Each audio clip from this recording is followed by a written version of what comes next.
Hello विद्यार्थी मित्रांनो, मी Rahul sir global online मराठीवर तुमचं मनापासून स्वागत करतो. तर मित्रांनो, आज एक फार महत्त्वाचा व्हिडिओ आहे हा. याच्यात आपण एक खूप महत्त्वाचा ची गोष्ट डिस्कस करणार आहे. तर जे विद्यार्थी कॉमर्सचे आहे ते हा व्हिडिओ जो आहे मुळीच स्किप करू नका, कारण हा व्हिडिओ या महत्त्वाच्या टॉपिकवर आहे की जे विषय आज जे टॉपिक्स मी आज युनिट वाईज तुम्हाला सांगील याच्यातनं गॅरंटीड तुम्हाला एक्झाममध्ये प्रश्न दिसतील. तर ती 100% शुअर टॉपिक्स तुमच्या सिलेबसला समोर ठेवून मी तुम्हाला देत आहे. ठीक आहे. तर जे टॉपिक्स हायलाईट केल्या गेले आहे यांना मुळीच मिस नाही करायचं. सुरुवात करण्यापूर्वी तुमच्यासाठी एक महत्त्वाची सूचना की MS-CET 2022ची परीक्षा आता जवळ आहे. कधीही तिची नोटिफिकेशन निघू शकते. तर आपल्याला जर हा आपला पेपर 1चा कोर्स आहे तर हा जर कोर्स तुम्ही घेता तर तुम्हाला 50 मॉक टेस्ट 8 सिलेबसचे नोट्स, नंतर व्हिडिओ लेक्चर्स आणि सरावासाठी PYQ आणि MCQ PDFs पूर्णपणे उपलब्ध राहतील. तर या कोर्सची फी आहे मात्र 2000 रुपये. आपल्याला बॅच जॉईन करायला सर्वात पहिले तर ग्लोबल ऑनलाईन ॲपला डाउनलोड करून घ्यायचं आहे, कारण तिथेच हा कोर्स आपल्याला उपलब्ध करून देण्यात येईल. आणि या नंबरवर वर दिलेल्या नंबरवर कॉन्टॅक्ट करून आपण बॅच जॉईन करू शकता. याच्या व्यतिरिक्त मित्रांनो, आपला MS-CET पेपर 2 कॉमर्सचा कोर्स ऑलरेडी सुरू आहे, ज्याच्यात आपण सध्या डिस्कस करत आहे लीगल एस्पेक्ट ऑफ बिझनेस.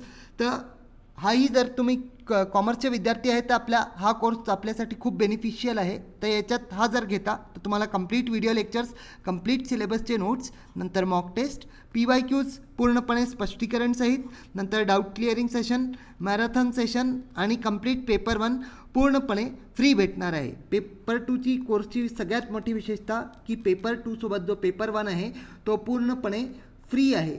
इथे सेम फॅसिलिटीज दिल्या जातील ज्या पेपर 1च्या कोर्समध्ये होत्या, पण त्याच्यासाठी एक्स्ट्रा चार्जेस काहीही घेण्यात येणार नाही. 7000मध्ये आपल्याला दोन्ही पेपर भेटत आहे अगदी रिजनेबल प्राईसमध्ये. तर आपल्याला काय करायचं आहे, खाली दिलेल्या नंबरला व्हॉट्सॲपनी संपर्क करून आपलं बॅच जी आहे ती जॉईन करू शकता. जर आपण ॲपने डायरेक्ट घेत आहे तर आपल्याला काय करायचं, पहिले तर ॲप डाउनलोड केलेला असला पाहिजे आपल्याकडे. जेव्हा लॉग इन करता तेव्हा होम इंटरफेस भेटेल. होम इंटरफेसमध्ये आपल्याला स्टोअर बटनावर क्लिक करून घ्यायचं आहे. स्टोअर बटनावर क्लिक केल्यावर हा कोर्स जो आहे MS-CET पेपर 2 कॉमर्स याला आपल्याला सिलेक्ट करून घ्यायचं. सिलेक्ट केल्यावर आपल्याकडे पेमेंटची ऑप्शन येईल आणि पेमेंट केल्यावर आपल्याला सर्व कंटेंट जे काही इथे ॲडेड आहे, जेवढे मॉक टेस्ट, जेवढे इव्हॅल्युएशन टेस्ट प्लस जितके हे आहे ते सगळे आपल्याला अवेलेबल होऊन जातील. आता मित्रांनो, दिवाळी झाल्यावर आपल्या यूट्यूब चॅनलवर मॅरेथॉन्सही सुरू होणार आहे कॉमर्सच्या आणि वेगळ्या वेगळ्या विषयाच्या. तर तुम्ही चॅनल सबस्क्राईब करून ठेवू शकता. So we are going to discuss the list of 100% sure topics of commerce. सगळ्यात पहिले मित्रांनो, आपला बिझनेस एन्व्हायरमेंट आणि इंटरनॅशनल बिझनेस जो आहे हा सिलेबस युनिट पहिला आहे. तर याच्यात आपण पहिले बिझनेस एन्व्हायरमेंटचे पाहून घेऊ. काय काय तर आपल्याला एलिमेंट्स ऑफ बिझनेस जे आहे हे माहीत असले पाहिजे की एक्सटर्नलमध्ये कोण येतं, इंटरनलमध्ये कोण होतं. अगदी छोटा प्रश्न बनतो इथून, पण महत्त्वाचा आहे. नंतर इकॉनॉमिक सिस्टम्स जे आहे त्याच्या संबंधी इकॉनॉमिक पॉलिसीज, मॉनिटरी आणि फिस्कल पॉलिसीज जे आहे हे आपल्याला माहीत असल्या पाहिजे. याच्या व्यतिरिक्त मित्रांनो, जो कन्झ्युमर प्रोटेक्शन ॲक्ट आहे आणि जो फॉरेन एक्सचेंज मॅनेजमेंट ॲक्ट आहे, प्लस सोशो कल्चरल फॅक्टर्स जे आहे आणि त्यांचा बिझनेसवर कसा प्रभाव पडतो याबद्दल आपल्याला माहिती असली पाहिजे. आणि नंतर येतो शेवटी CSR, कॉर्पोरेट सोशल रिस्पॉन्सिबिलिटी.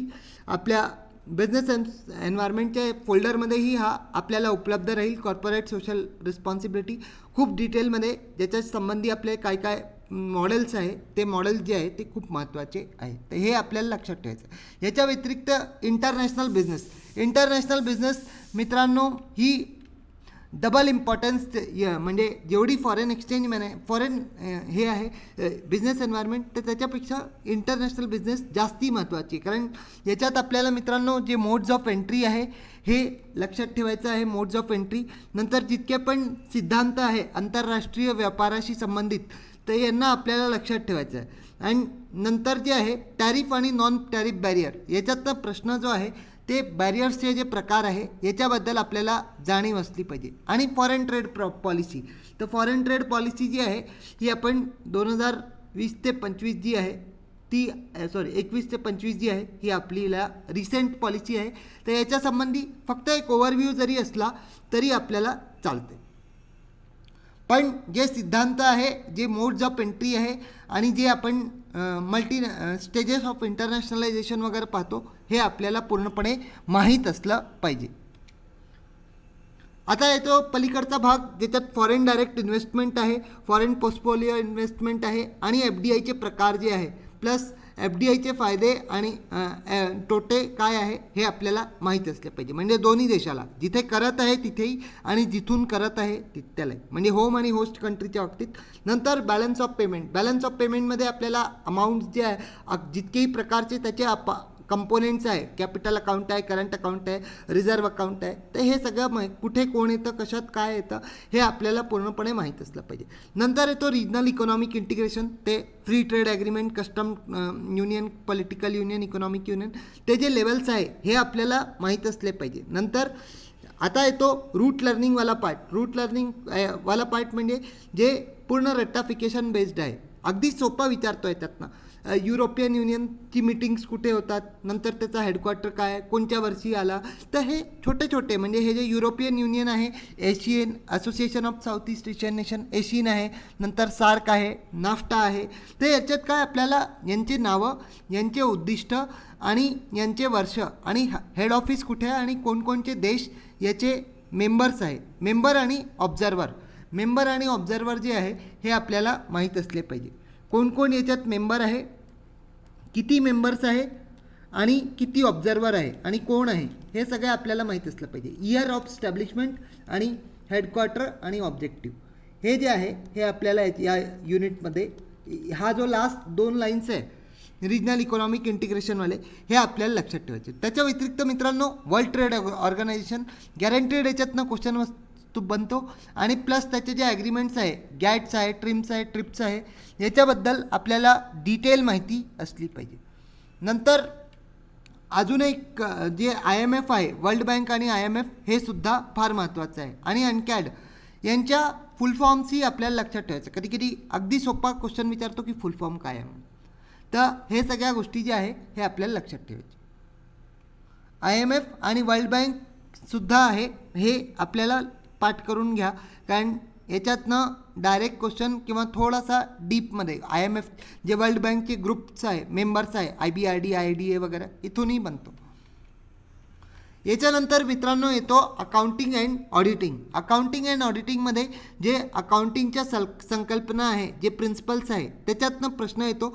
नंतर पार्टनरशिप अकाउंटिंग, ज्याच्यात ॲडमिशन, रिटायरमेंट, डेथ, म्हणजे पार्टनरशिप फर्म कसा इन्सॉल्व्हेंट होतो, कसा डिझॉल्व होतो, हे सगळं माहिती असलं पाहिजे.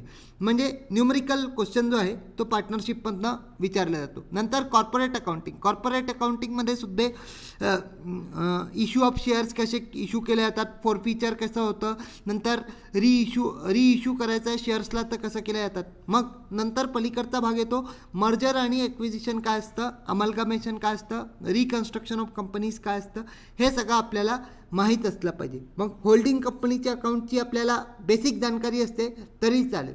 नंतर येतो cost and accounting management accounting. Cost and management अकाउंटिंगमध्ये आपल्याला मार्जिनल कॉस्टिंग संबंधी जे काही फॉर्म्युले आहे, जे काही त्याचे न्यूमरिकल्स आहे, हे आपल्याला माहीत असलं पाहिजे. आणि स्टँडर्ड कॉस्टिंग प्लस बजेटरी कंट्रोलमध्ये जितक्या पण प्रकारचे बजेट्स आहे, झिरो बेस बजेटिंग झालं, flexible, cash budget, sales budget, सगळ्यांची आपल्याला माहिती असली पाहिजे. हे खूप इम्पॉर्टंट आहे आणि छोटे सिम्पल आहे. बजेटरी कंट्रोल जो आहे हा सिम्पल आहे. याच्या व्यतिरिक्त मित्रांनो जे कॉस्टिंग आहे हे आपण जे स्टँडर्ड आणि मार्जिनल ज्यांना हायलाईट केलं आहे याच्याला आपल्याला डीपमध्ये स्टडी करायचं. नंतर फायनान्शियल स्टेटमेंट अनालिसिसमध्ये आपल्याकडे रेशिओ अनालिसिसमध्ये जितके पण फॉर्म्युले आहे हे आपल्याला लक्षात ठेवायचे, यांचे न्यूमरिकल्स. आणि फंड फ्लो आणि कॅश फ्लो अनालिसिसमध्ये जे ॲक्टिव्हिटीजचं वर्गीकरण असतं, इन्व्हेस्टिंग, फायनान्सिंग, ऑपरेटिंग ॲक्टिव्हिटीज, हे याच्याबद्दल कशात कोण येतं, काय इन्क्रीज प्लस मायनस केल्याने काय होतं, हे सगळं आपल्याला माहीत असलं पाहिजे. आता याच्या व्यतिरिक्त human resource accounting, inflation accounting, environmental auditing accounting इथमधलं तर विचारलं नाही आहे. तर इंडियन अकाउंटिंग स्टँडर्ड जो आहे तो एखादा चान्स आहे, तर याच्यात खूप भर नाही द्यायचा आपण. 2 वेळा आपण जे अकाउंटिंग स्टँडर्ड्स आहे बेसिक हे वाचून घेतले तरी आपल्याला चालतं. नंतर ऑडिटिंगचा जो पार्ट आहे याच्यात आपल्याला जे ऑडिटिंगचे प्रकार आहे हे फार महत्त्वाचे आहे. लास्ट टाईम जे आहे एन्व्हायरमेंटल ऑडिटवर प्रश्न आला होता. तर जितके पण प्रकारचे ऑडिट आहे, ऑडिटरच्या काय ड्युटीज असतात हे आपल्याला माहीत असलं पाहिजे. ठीक आहे. चला, तिसऱ्या युनिटवर येतो आपण. बिझनेस इकॉनॉमिक्स अर्थात व्यवसाय अर्थशास्त्र. व्यवसाय अर्थशास्त्रामध्ये काय आहे की जो सगळ्यात पहिला टॉपिक जो आहे डिमांड ॲनालिसिस, मागणी विश्लेषण जे आहे हे आपल्याला माहीत असलं पाहिजे पूर्ण. त्याचा लॉ काय आहे, इलास्टिसिटीचे प्रकार कोणकोणते आहे, इलास्टिसिटीला कसं मोजलं जातं हे सगळं आपल्याला माहीत असलं पाहिजे. नंतर जो average revenue and marginal revenue जो आहे यांच्यात आपसात काय संबंध आहे हे माहीत असलं पाहिजे. मग कन्झ्युमर बिहेवियरचा पोर्शन येतो ज्याच्यात आपल्याला युटिलिटी संबंधी जे दोन्ही लॉ आहे, law of diminishing marginal utility नंतर law of equimarginal utility हे माहीत असले पाहिजे. इनडिफरन्स कर्व ॲनालिसिस अर्थात याचे जितके पण प्रॉपर्टीज आहे, जेवढा का बरं हा कन्व्हेक्स असतो, काय रिझन, कोणता वापरला जातो, कोणती युटिलिटी वापरल्या जाते, हे सगळं इनडिफरन्स कर्व ॲनालिसिस जो आहे तो आपल्याला आतून सिम्पल कम डीपमध्येही बनवू शकतो, तर आपल्याला माहीत असलं पाहिजे. नंतर येतो लॉ ऑफ व्हेरिएबल प्रपोर्शन आणि law of returns to scale. म्हणजे हा थ्योरी ऑफ प्रोडक्शनशी संबंधित प्रश्न आहे. तर याच्यात आपल्याला लक्षात ठेवायचे दोन्ही लॉ, त्यांचे ग्रहतके आणि प्लस ते लाँग रनमध्ये कसे राहतील, लाँग रनमध्ये कोणता वापरला जातो, शॉर्ट रनमध्ये कोणता वापरला जातो हे सगळं आपल्याला माहीत असलं पाहिजे. आणि या दोघांमधनं डिफरन्स, कारण लोकांना वाटतं की इंडिफरन्स कर्व आणि आयसोकॉइंट एकच आहे, दिसण्यात फक्त एकसारखा दिसतोय, पण कन्सेप्ट दोघांचे जे संकल्पना आहे ते अगदी वेगळ्या आहेत. तर आपल्याला हे लक्षात घेऊन चालायचं आहे. नंतर येतो थ्योरी ऑफ कॉस्टमध्ये जे वेगळे कर्व्ज असतात, कॉस्टचे कर्व्ज हे आपल्याला लक्षात ठेवायचं आहे. ABC कधी एस शेप्ड कर्व कोणचा असतो सगळं आपल्याला माहीत असलं पाहिजे. कोणचा कर्व कधी पॅरलल असतो, कधी तो रेक्टँग्युलर हायपरबोलाच्या शेपमध्ये असतो, लाँग रनमध्ये कसा वागतो, शॉर्ट रनमध्ये कसा वागतो हे आपल्याला थ्योरी ऑफ कॉस्टमध्ये माहीत असलं पाहिजे. याच्यानंतर जे वेगळे मार्केट्स असतात, जसं परफेक्ट कॉम्पिटिशन झालं, मोनोपोलिस्टिक झालं, ओलिगोपोली झालं, प्राईस झालं, तर याच्यात आपल्याला काय आहे की प्रत्येक मार्केटच्या प्रॉपर्टीज म्हणजे प्रत्येक मार्केटचे जे वैशिष्ट्य आहे ते आपल्याला माहीत असलं पाहिजे. मग तिथे लाँग रन आणि शॉर्ट रनमध्ये आपण किंमत कसं ठरवू हे आपल्याला माहीत असलं पाहिजे. प्राईस डिटर्मिनेशन आणि मोनोपोलीमध्ये जे 3 स्टेजेस येतात प्राईस डिस्क्रिमिनेशनचे, स्टेज 1, स्टेज 2, स्टेज 3, याच्याबद्दल जाणीव असणे फार आवश्यक आहे. कारण इथून मार्केट स्ट्रक्चरमधनं क्वेश्चन लिहून घ्या, येईलच येईल. हे जितके पण इथे पिवळ्या रंग लावलेले हायलाईट केलेले आहे हे सगळे गॅरंटीड क्वेश्चन आहे. एखाद्या वेळेस 1, 2, 3 टॉपिक्स मागे पुढे होऊ शकतात, पण येतील याच्यातनंच. आणि प्राईस स्ट्रॅटेजी तुम्हाला विपणन व्यवस्थापनमध्येही दिसेल, मार्केटिंग मॅनेजमेंटमध्ये. तर तिथे तुमचा रिव्हिजन होऊन जाईल आणि तिथे थोडं जास्ती प्राइसिंग स्ट्रॅटेजीज आहे, पण हे दोन्हीकडे कामी येईल. प्राइसिंग स्ट्रॅटेजीजला हा टॉपिक तुमचा वाया नाही जाणार, मार्कही देईल आणि प्लस दोन्हीकडे कामी येईल. विपणनमध्येही आणि अर्थशास्त्रामध्ये याच्यात हा कामी येईल. ठीक आहे. त्याच्यात पेनिट्रेशन, पीक लोड प्राइसिंग, जितके पण प्राइस स्कीमिंग जे आहे हे आपल्याला लक्षात ठेवायचं. याच्यानंतर येतो बिझनेस फायनान्स, व्यवसाय वित्त जो आहे तो आपण पाहू आता काय. तर व्यवसाय वित्तमध्ये तुमच्याकडे जे सोर्सेस ऑफ फायनान्स आहे, याला मी हायलाईट करायला विसरलो, तर जे पण सोर्सेस ऑफ फायनान्स आहे याला आपल्याला लक्षात ठेवायचं आहे. नंतर जे लीज फायनान्सिंग आहे, ऑपरेटिंग आणि फायनान्शियल लीज जो असते त्याच्याबद्दल आपल्याला माहिती असणं गरजेचं आहे. याच्या व्यतिरिक्त कॉस्ट ऑफ कॅपिटल, जितके पण याच्या फॉर्म्युले आहे ते आपल्याला माहीत असले पाहिजे. याच्यातनं एखादा न्यूमरिकल प्लस कॅपिटल स्ट्रक्चर, भांडवीय संरचना जी आहे, भांडवीय संरचनाचे जितके पण सिद्धांत आहे, ट्रॅडिशनल झालं, नेट इन्कम झालं, नेट ऑपरेटिंग इन्कम झालं, मोदी-ग्लानी मिलर, तर सगळ्यात महत्त्वाचा 100% गॅरंटीड प्रश्न येतो इथून. तर मोदी-ग्लानी मिलर वगैरे जे आहे इथून बनेल, एकच प्रश्न बनेल कॅपिटल स्ट्रक्चरमधनं, पण आपल्याला सगळे सिद्धांत जे आहे त्याच्या गृहीतकेसहित, त्याच्या फॉर्म्युलेसहित, त्याचे क्रिटिसिझमसहित माहीत असले पाहिजे. मग कॅपिटल बजेटिंग डिसिजन, भांडवी अंदाजपत्रक जे आहे याच्यात वापरणारे जे तंत्र आहे याच्याबद्दल आपल्याला माहीत असली पाहिजे. म्हणजे नेट प्रेझेंट व्हॅल्यू काय, पेबॅक पिरियड काय, फॉर्म्युले त्यांचे फॉर्म्युले काय, कोणता डिस्काउंटेड कोणता नॉन डिस्काउंटेड सगळे आपल्याला माहीत असलं पाहिजे. तिसरं वर्किंग कॅपिटल मॅनेजमेंट. त्याच्यात आपल्याला टाईप्स ऑफ वर्किंग कॅपिटल माहीत असले पाहिजे किती आहे आणि त्यांचे जे फायनान्सिंग आणि काय म्हणतात फायनान्सिंग अप्रोचेस जे आहे ते आपल्याला माहीत असले पाहिजे. नंतर येतो डिव्हिडंड डिसिजन मॉडेल. डिव्हिडंड डिसिजनमध्ये आपल्याला जे तिन्ही मॉडेल आहे वॉल्टर, गॉर्डन आणि मोदिग्लानी मिलर.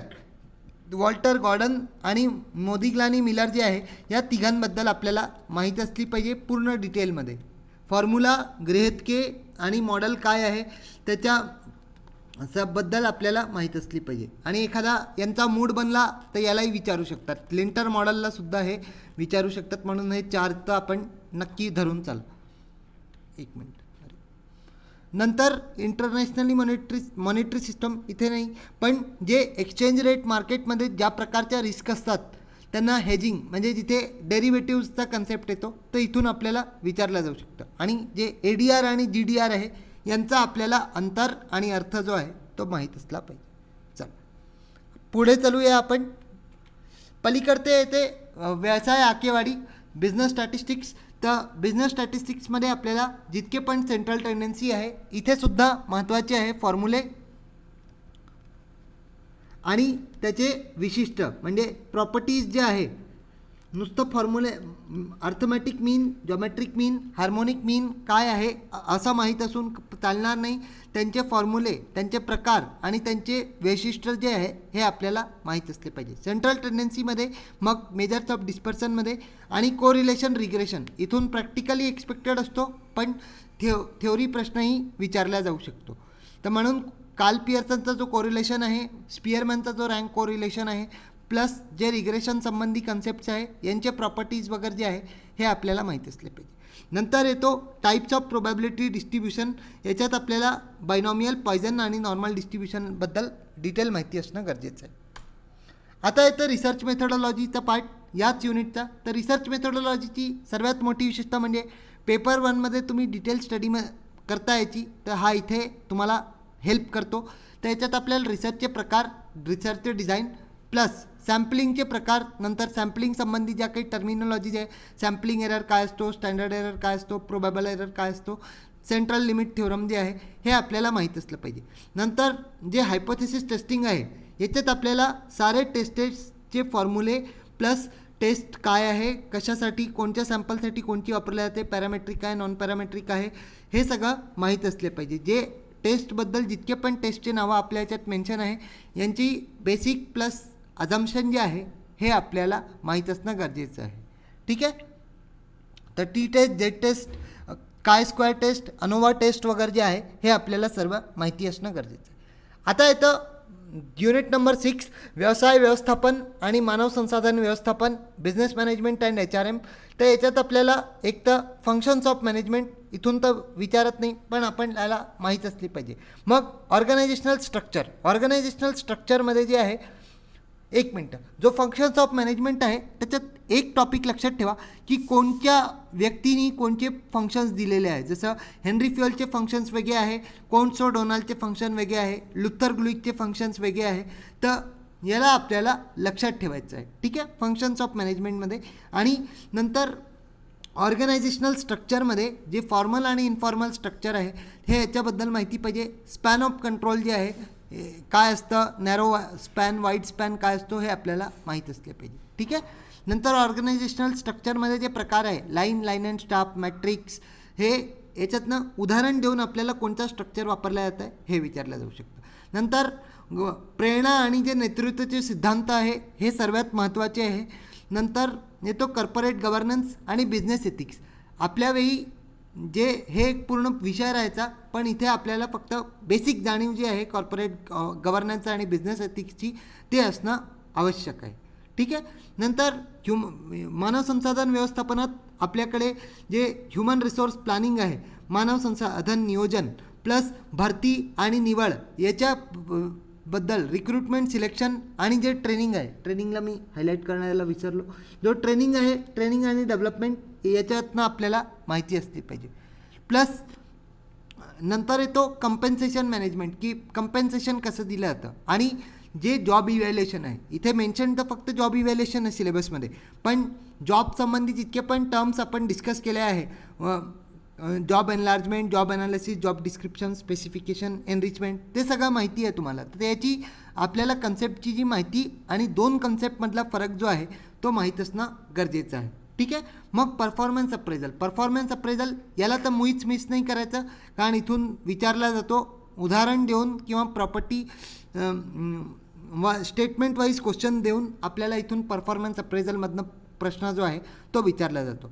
नंतर येतं कलेक्टिव्ह बार्गेनिंगचा जो हे आहे कन्सेप्टर आहे, देणारा आहे तो कोण, सिडनी वेब, अलेक्झांडर वेब, आणि प्लस याचे टाईप्स, कलेक्टिव्ह बार्गेनिंगची प्रक्रिया आणि कलेक्टिव्ह बार्गेनिंगचे प्रकार हे आपल्याला माहीत असले पाहिजे. प्लस वर्कर पार्टिसिपेशन मॅनेजमेंटमध्ये ज्या लेवल्स आहे वेगळ्या आणि याच्यासंबंधी काही कमिटीजही असतात, ह्याच्याबद्दल आपल्याला जाणीव असणं गरजेचं आहे. प्लस जे हे वर्कर पार्टिसिपेशन इन मॅनेजमेंट संबंधी जे काही प्रकार आहेत त्यांचे हे आपल्याला माहीत असले गरजे. नंतर येतं पर्सनॅलिटीमध्ये जे सिद्धांत आहे फक्त तेवढं, ग्रुप कसा बनवतात, कसं फॉर्म केला जातो, जे प्रोसेस आहे बेसिक तेवढी माहीत असलं तरी चालेल. आणि लास्टमध्ये येतो ऑर्गनायझेशन कल्चरचे प्रकार जे आहे हे आपल्याला माहिती असले पाहिजे, आणि ऑर्गनायझेशनल चेंज. बाकी याचा आपल्याला तेवढा लोड नाही घ्यायचा. आणि एक टॉपिक सांगायचा विसरला राहिलं इथे, परसेप्शन संबंधी जे एरर असतात, परसेप्शन एरर जे आहे हे तुम्हाला परफॉर्मन्स अप्रेझलमध्येच कवर केलेले होते मी, पण परसेप्शन एररचा सेपरेट क्वेश्चन एखाद्या वेळेस विचारला जाऊ शकतो, तर हे आपण लक्षात ठेवावे. आता येतो युनिट 7, बँकिंग आणि फायनान्शियल इन्स्टिट्यूशन. तर बँकिंग आणि फायनान्शियल इन्स्टिट्यूशनमध्ये टाईप्स ऑफ बँक्स आपल्याला माहीत असल्या पाहिजे. RRBs कोणत्या आहे, फॉरेन बँक्स कोणत्या आहे, कोऑपरेटिव्ह बँक्स कोणत्या आहे, आणि नंतर RBI तर सर्वात महत्त्वाचं आहे. याचे फंक्शन्स काय आहे, RBI मॉनेटरी पॉलिसी कसं बनवतो, कसं मॅनेज करतो, त्याचं माहिती असलं पाहिजे. नंतर बँकिंग सेक्टर जेव्हा सुरुवातीत सुरू झालं तर त्याच्यात काय काय बदल होत गेले याच्यातनं प्रश्न बनवू शकतो. डायरेक्ट स्टॅटिक बनेल, अगदी स्कोरिंग युनिट आहे बँकिंग, सोडायचं नाही याला. नंतर बेसल नॉर्म्स जे आहे याच्याबद्दल आपली माहिती असली पाहिजे, बेसलचे नॉर्म्स काय काय होते. नंतर येतो मनी मार्केट आणि कॅपिटल मार्केटचे वेगळे इन्स्ट्रुमेंट्स जे आहे हे आपण लक्षात ठेवले पाहिजे. नंतर जे फायनान्शियल इन्स्टिट्यूशन्स आहे जसं CDB झालं, नाबार्ड झालं, आपलं काय म्हणतात CDB, नाबार्ड, आणि जे वेगळे इन्स्टिट्यूशन्स आहे प्लस यांच्याबद्दल आपल्याला माहीत असलं पाहिजे. ठीक आहे. नॉन बँकिंग फायनान्शियल इन्स्टिट्यूशन्स कोणकोणते आहे, कंपनीज कोणकोणते आहे हे आपल्यासुद्धाला माहीत असलं पाहिजे. नंतर येतो फायनान्शियल रेग्युलेटर्स जसं सेबी वगैरे जे आहे यांच्याबद्दल आपल्याला माहीत असली पाहिजे. सेबी संबंधी जो डेटा आहे तो आपल्याला स्टडी करून घ्यायचा आहे, कारण सेबी संबंधी फुलफॉर्म किंवा त्याचे जे कार्य आहे सेबीचे कार्य इथून विचारलं जाऊ शकतं. नंतर मोबाईल बँकिंग, डिजिटल बँकिंग इथून एखादा बनला तर बनू शकतो, कारण जे ॲप्स आजकाल येतात पेमेंट संबंधी वापरायला बँकिंगसाठी, त्या ॲप्समधनं आपल्याला क्वेश्चन विचारला जाऊ शकतो, म्हणून ॲप आपण नावा लक्षात ठेवा. नंतर इन्शुरन्सचे प्रकार कोणते आहे हे लक्षात ठेवा, आणि इन्शुरन्समध्ये कोणत्या प्रकारचे रिस्क असतात, जोखीम कोणते प्रकार असतात त्याचा आपल्याला जाणीव असणं गरजेचं आहे. मग येते मार्केटिंग मॅनेजमेंट, विपणन व्यवस्थापन. तर मार्केटिंग मॅनेजमेंटमध्ये तर तुम्हाला पहिले मार्केटिंगचे जे बेसिक कन्सेप्ट आहे जसं प्रोडक्शन, सेलिंग वगैरे हे आपल्याला लक्षात ठेवायचं आहे. नंतर मार्केटिंग चॅनल म्हणजे डिस्ट्रीब्युशनचाच भाग आहे. नंतर मार्केटिंग सेगमेंटेशन, टार्गेटिंग, पोझिशनिंग. तर इथून तर धरूनच चला तुम्ही, दरवर्षीचा ट्रेंड आहे हा. STP जो आहे हा नेहमी विचारला जातो. नंतर प्रोडक्ट डिसिजन, आपले 16 मार्काचे लिहिलेले प्रश्न जे आहे प्रोडक्ट लाईफ सायकलचे प्रत्येक स्टेजेसबद्दल आपल्याला डिटेल माहिती असली पाहिजे. प्रोडक्ट मिक्स काय असतो, नंतर न्यू प्रोडक्ट डेव्हलपमेंट काय, पूर्ण प्रक्रिया जी आहे डिटेलमध्ये आपल्याला माहिती असली पाहिजे. नंतर येतो प्राइसिंग पॉलिसीज अँड स्ट्रॅटेजीज, इकॉनॉमिक्समध्येही होता पण इथे थोडं डिटेलमध्ये राहील. ठीक आहे. प्राइसिंग स्ट्रॅटेजीज ज्या काही आहे आपल्याला सर्व माहीत पाहिजे. नंतर येतो प्रमोशन, जे काही जाहिरात संबंधी हे आहे, जसं ॲडव्हर्टायझिंग आहे, पर्सनल सेलिंग आहे, पब्लिसिटी आहे, पब्लिक रिलेशन आहे, सेल्स प्रमोशन आहे. तर या सगळ्या गोष्टी ज्या आहे आपल्याला प्रमोशन मिक्सच्या संबंधित आपल्याला माहीत असल्या पाहिजे. यांचे अर्थ, यांचे मॉडल, ॲडव्हर्टायझिंगमध्ये मॉडल फार महत्त्वाचे आहे. ॲडव्हर्टायझिंगमध्ये जितके पण मॉडल्स आहे आपल्याला PDF मध्ये मी दिलेले आहे, यांना आपल्याला लक्षात ठेवायचे. नंतर डिस्ट्रीब्युशन डिसिजनमध्ये जे इंटेन्सिव्ह, सिलेक्टिव्ह, एक्सक्लुझिव्ह डिस्ट्रीब्युशन आहे याच्याबद्दल माहीत असलं पाहिजे. आणि लॉजिस्टिक्स आणि सप्लाय चेनचा बेसिक मिनिंग जो आहे तो माहीत असला पाहिजे. बाकी सर्व्हिस मार्केटिंगमध्ये सर्व्हिस मार्केटिंगचा एक गॅप मॉडेल पाहून घ्याल. आणि प्लस जो हे आहे आपला सर्व्हिसचे जे वैशिष्ट्य आहे, इंटँजिबिलिटी, इनसेपरेबिलिटीवाले, हे आपल्याला लक्षात ठेवायचं. प्लस कन्झ्युमर बिहेवियरमध्ये जे मॉडेल्स असतात आणि कोणते घटक कन्झ्युमरच्या परचेस डिसिजनला इन्फ्लुएन्स करतात हे आपल्याला माहीत असलं पाहिजे. ठीक आहे. याच्या व्यतिरिक्त आपल्याला याच्यात मार्केटिंगमध्ये इतका जरी करता तुम्ही तर सफिशियंट आहे. मार्केटिंग ही अतिशय स्कोरिंग युनिट आहे. ठीक आहे. आता येतो legal aspect of business. Legal aspect of business जो की आपला चालू आहे, तर याच्यात इंडियन कॉन्ट्रॅक्ट ॲक्टच आपल्यासाठी इम्पॉर्टंट आहे. निगोशिएबल इन्स्ट्रुमेंट ॲक्ट इम्पॉर्टंट आहे. नंतर कंपनीज ॲक्ट हा महत्त्वाचा आहे. 2013चा 56 नका करू. 2013 मेन्शन आहे तर 13च करायचा. 56ला कोणी नाही मिळत होतं. तर 2013 जो आहे हा आपल्याला करून घ्यायचा आहे पूर्णपणे. हा पण आपल्याला मुळीच करायला याला अडचण नाही जाणार, कारण आपण कंपनी लॉ जो आहे आपल्या MCOMमध्ये जो आहे हा डिटेलमध्ये स्टडी केलेला असतो. नंतर कॉम्पिटिशन ॲक्ट जो आहे आणि इन्फॉर्मेशन टेक्नॉलॉजी ॲक्ट जो आहे याच्याबद्दल आपल्याला माहिती असली पाहिजे. CCI म्हणून कॉम्पिटिशन ॲक्टमध्ये एक बॉडी आहे, याच्यावरून आपल्याला प्रश्न विचारला जाऊ शकतो. नंतर इन्फॉर्मेशन टेक्नॉलॉजीमध्ये जसं सायबर क्राईम्सबद्दल जे लॉ आहे, पेनल्टीज असतात, डिजिटल सिग्नेचर काय असतो हे आपल्याला माहीत असलं पाहिजे. नंतर IPR ॲक्ट एक ओव्हरव्ह्यू घेतला तरी चालतं. GSTमधनं अजून तर प्रश्न दिसला नाही आहे, पण दिसू शकतो म्हणून आपल्याला घेऊन चालणं याला भाग आहे. आता येतो income tax planning. Corporate and income tax प्लॅनिंगमध्ये आपल्याला रेसिडेन्शियल स्टेटस जे आहे हे करायचं आहे. नंतर टॅक्स इन्सिडन्स जे आहे, एमर्ज इन्कम जे आहे हे आपल्याला करून घ्यायचं आहे. ठीक आहे. याच्या व्यतिरिक्त ॲग्रिकल्चर इन्कम जे आहे हे आपल्याला करून घ्यायचं आहे. नंतर जे टॅक्सेबल इन्कम आहे, कम्प्युटेशन ऑफ टॅक्सेबल जे 5 हेड्स असतात वेगळे, तर याच्याबद्दल आपल्याला याच्यात टॅक्सेबल इन्कम कशी कम्प्यूट केली जाते हे माहीत असलेलं पाहिजे.